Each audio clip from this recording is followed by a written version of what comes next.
and welcome back to my channel. Thanks for joining me on another video. I'm dressed like a hobo. I went out last night with a couple of mum friends, and although I don't drink, we got back late and I'm tired. So please excuse the very sleepy and cozy situation we've got going on. Today's video, I guess I'm going to be spilling the tea, if we want to call it that, diving into our mortgage and the plans for paying it off early, and a bit of backstory, and it's going to be the specifics of how much is left on our mortgage and what we have to pay back each month, what's the amount and what we're going to be overpaying. That is the plan. First, I thought I would start off with a little bit of backstory. My name is Amelia. I am married to Joel. We got married at 19. I've got a video explaining our frugal fails throughout the time we have been married, and one of them points was that we, when we first got married, rented a 2-bedroom bungalow, and it was terrible.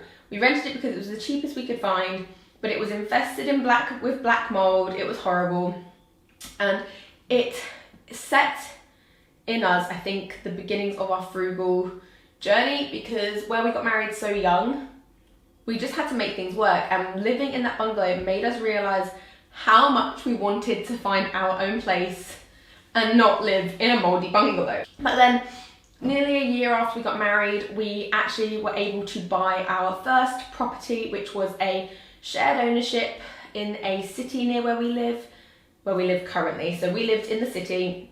We bought a shared ownership. It was a 2 up, 2 down, so a small kitchen, a living room. It did have a conservatory put on, and then 2 double bedrooms and 1 bathroom. Very basic, but as a first proper house, like, I kind of disregard the bungalow that we lived in as our first house, because we were only there, I think, about 8 months, and it was terrible. But for those of you who might think, how did you buy your first house at 20?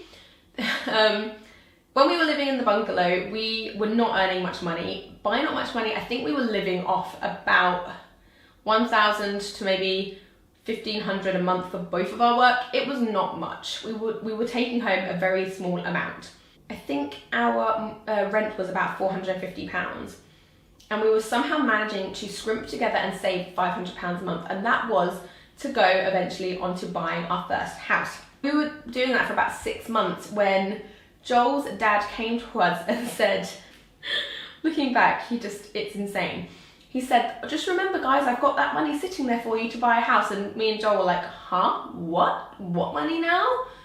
And it turns out that a few months before our wedding, my father-in-law took Joel, my husband, and his brother out for dinner. So my brother-in-law was getting married a month after us, and he took them out for a curry and was explaining throughout this dinner that he had been saving money aside for them for a very long time and had a deposit for a house for us. But my husband, being the type of man he is, did not hear this, because he was far more interested in his curry. So we were wondering how, like, Joel's brother was able to buy his first house, and we were like, how is he doing that? Because he was buying it before they got married, and we were just going, how are they affording to do that? Like, they were in a similar situation to us. They were still quite young. He was only just under 2 years older than Joel, and we were going, how are they doing it? I'm not sure what's going on. And it turns out that my amazing father-in-law and mother-in-law had saved a deposit for the boys while they were growing up. So when we did eventually find that out, and I said to my father-in-law, never tell Joel the important things, because he will not listen or forget. I'm the one that needs to know this. But when we found out we were getting this amazing gift, we used the money that we'd been saving as well, and we went on a hunt to find a shared ownership. So we found a shared ownership. If you don't know what a shared ownership is, I don't know if other countries have this or not, but we bought a 30% share of a property, and we paid 30% of the overall price, and then you pay rent on the other 70% from a housing association. So we bought a 30% share of this 2-bedroom property.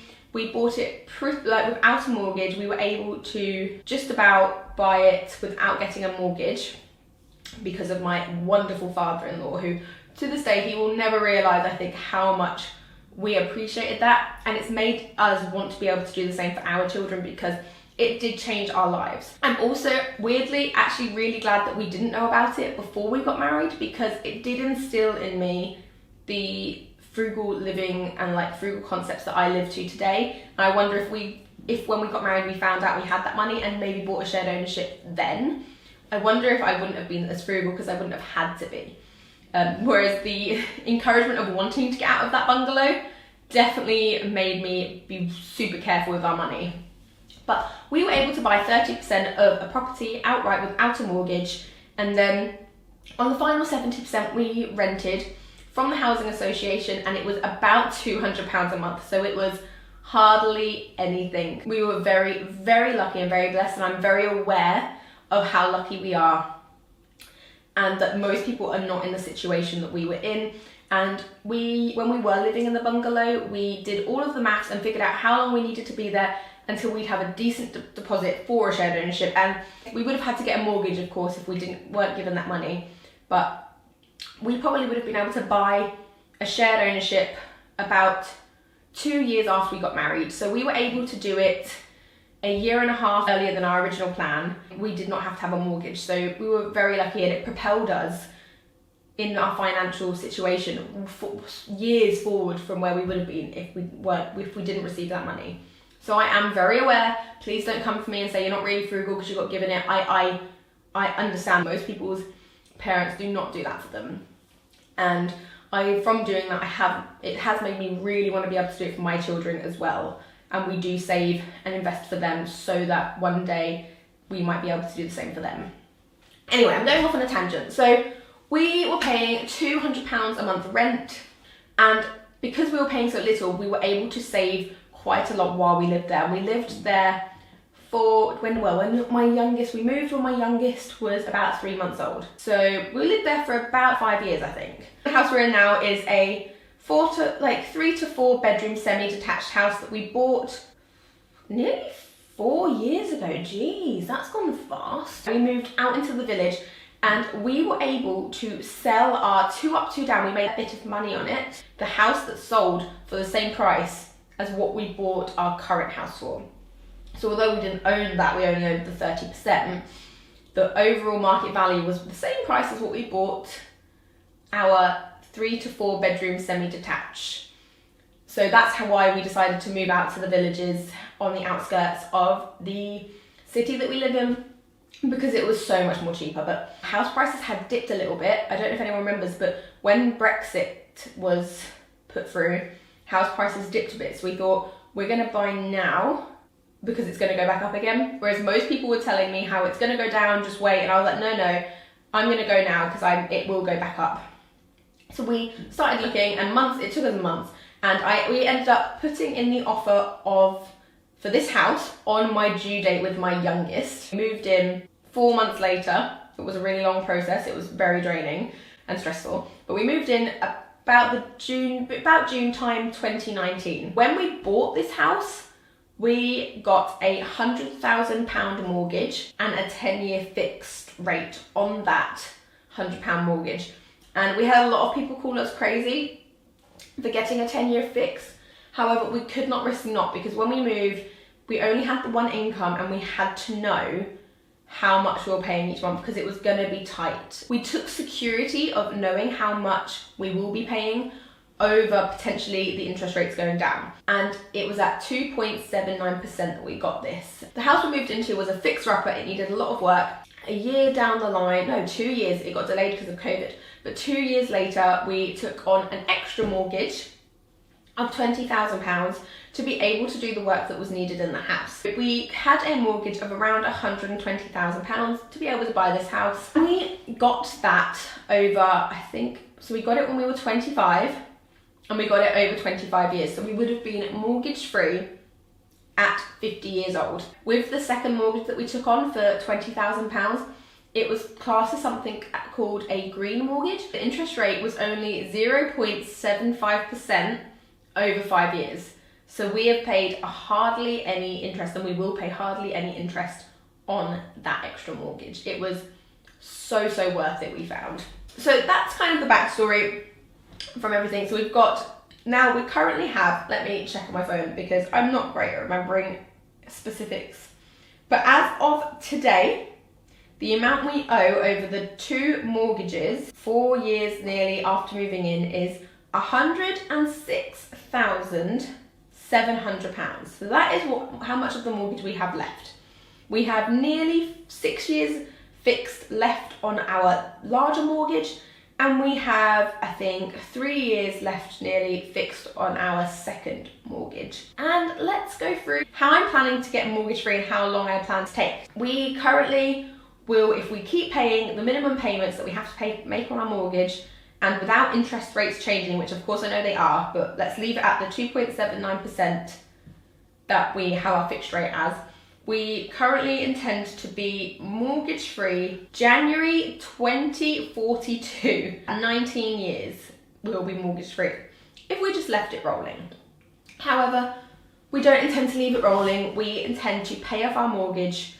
In my ideal situation, I want to have our mortgage paid off by the end of the fixed rate period, because I'm very much preparing for interest rates to be sky high. We are already seeing that. Now that I've seen how things are going up, we are putting a lot into our mortgage to try and get it paid off somehow in 6 years. So let's go through the maths of it. So at the moment, we pay for both mortgages about £600 a month. We have not really been able to pay over on our mortgage since I left work. When I was working, I was putting, I think 1 week out of 4, I would put my paycheck towards the mortgage. And if you would like to know why you should pay off more on your mortgage, on the Nationwide, on their website, sorry, you can go to a special mortgage overpayment calculator to figure out how much you would save by paying more towards your mortgage thing. We have put in all the details, and then, so we're paying an extra £400 a month, and then it shows you if you left your mortgage running,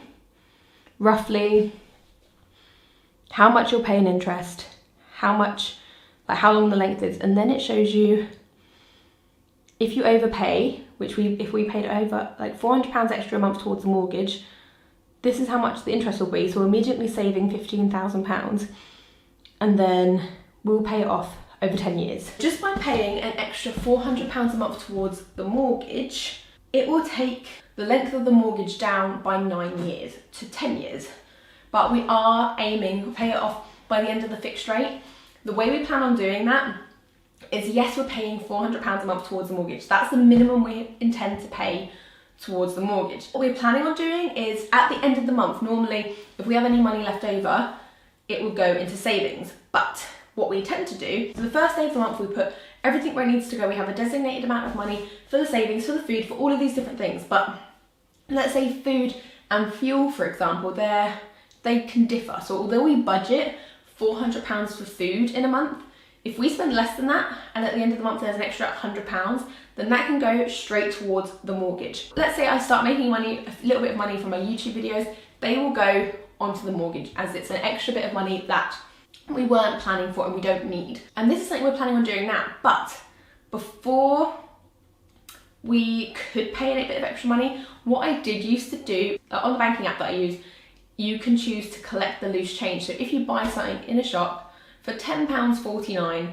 then you can immediately choose to save that 51p into a separate bank account. So what we're currently doing in one of my accounts is collecting all of the loose change, and at the end of each month or year, whatever, I then have been paying that towards the mortgage. So although we didn't have much money over the last 6 months, and even over the last couple of years we've not had a huge amount of expendable cash, I've been collecting this loose change, and you'll be surprised at how much money I've been able to pay off towards the mortgage just by doing this. With our smaller mortgage that's on 0.75% interest, I have managed to be putting extra like £1,000 towards the mortgage from things like extra babysitting jobs that I've done, like the loose change app, saving money on food and fuel. Like if there's any money left at the end of the month, I put that towards it. So although it's not a huge amount, considering we didn't have much to begin with, it all makes a difference. If you feel like you can't do it, you will be surprised at how much your loose change adds up. Our goal is to get mortgage free in the next 6.5 years. This is a really random video, I'm aware, and I thought it would be fun just to show with you guys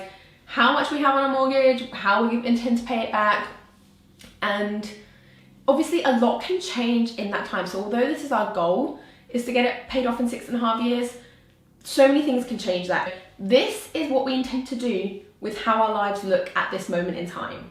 Things can change, I'm very well aware of that. And also the great thing as well, if you didn't already know this, about paying more towards your mortgage is most banks will let you have mortgage breaks if you have overpaid. So let's say we've paid an extra £4,000 towards our mortgage over a few years, and then Joel, God forbid, lost his job. That means we can call the bank and say, hey, we've paid you £4,000 extra over the last few years. We would like to have a 2, 3, 4, 1, 5, 6 month break from paying off our mortgage. While Joel is looking for jobs, we at least know we don't have that worry that we have to be able to pay the mortgage. By paying extra, you are also giving yourself a bit more security in the long run. You'd have to look if your bank does that. I don't know if all banks do this. I just know that ours does. But yeah, that is our plans to pay off our mortgage before the end of our fixed rate. We will see if we do it. And if you enjoyed this video and you would like me to give you maybe yearly updates on how we're doing, I'm more than happy to do that. Yeah, it's a bit of a, I'm probably gonna get hate comments. I don't know, people are very opinionated when it comes to these sort of things. Yeah, that's the plans for Project Mortgage and getting it paid off.